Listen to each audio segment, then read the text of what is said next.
Nigeria is 58, and in recognition of the importance of the Independence Day to Nigerians, the federal government of Nigeria has declared the 1st of October 2018 a public holiday and has put together a colorful ceremony at the Eagle Square, Abuja, to mark the Independence Day celebration. Nigeria, a colony of Britain, gained independence from her through the deliberate struggles of some prominent leaders who fought for the freedom of the West African nation. What is the significance of the Independence Day celebration? It signifies the independence of Nigeria. Nigeria gotten her independence standing on her own. That is the significance. We are not more being ruled under any other country again. We are on our own. That is the day of freedom. We are free from colonial administration. We are on our own. We are independent. We can stand on our own as a leader.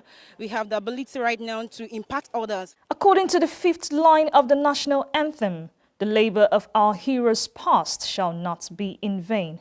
Looking back in time and following the path of history, it is very important to acknowledge these heroes who fought and freed Nigeria from the British colonial masters. Here are 5 important Nigerians who helped to fight for Nigerians' independence.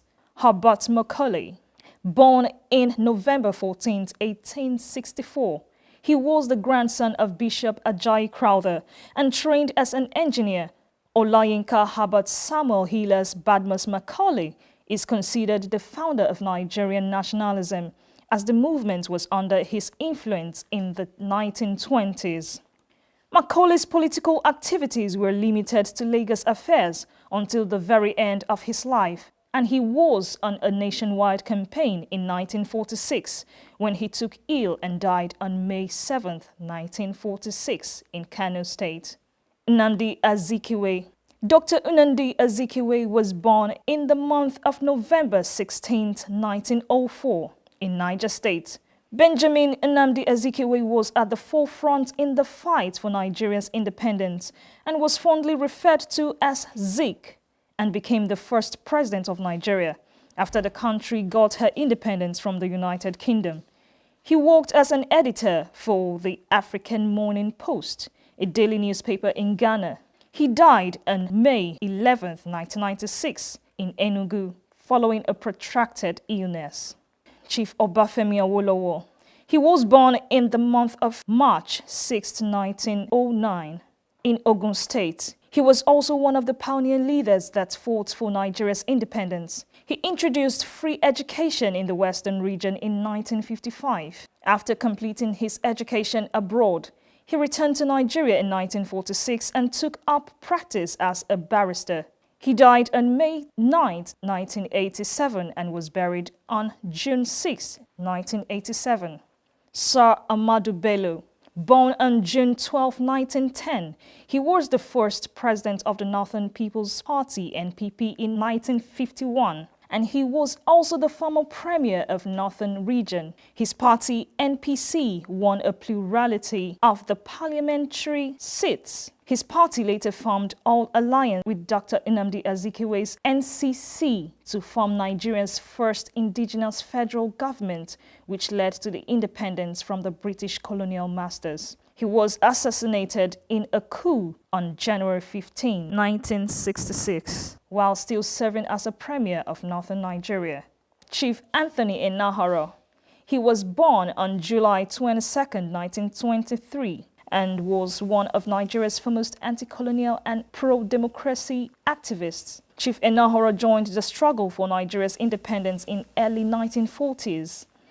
In 1953, he was the first to move the motion for Nigeria's independence and usually referred to as the father of Nigeria's state. His motion was, however, rejected, and a successful motion did not come till 1958.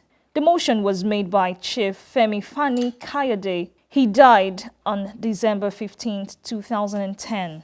Owing to the many woes bedeviling the country, many have given up on Nigeria. Very few say good things about the country which prides itself as the giant of Africa.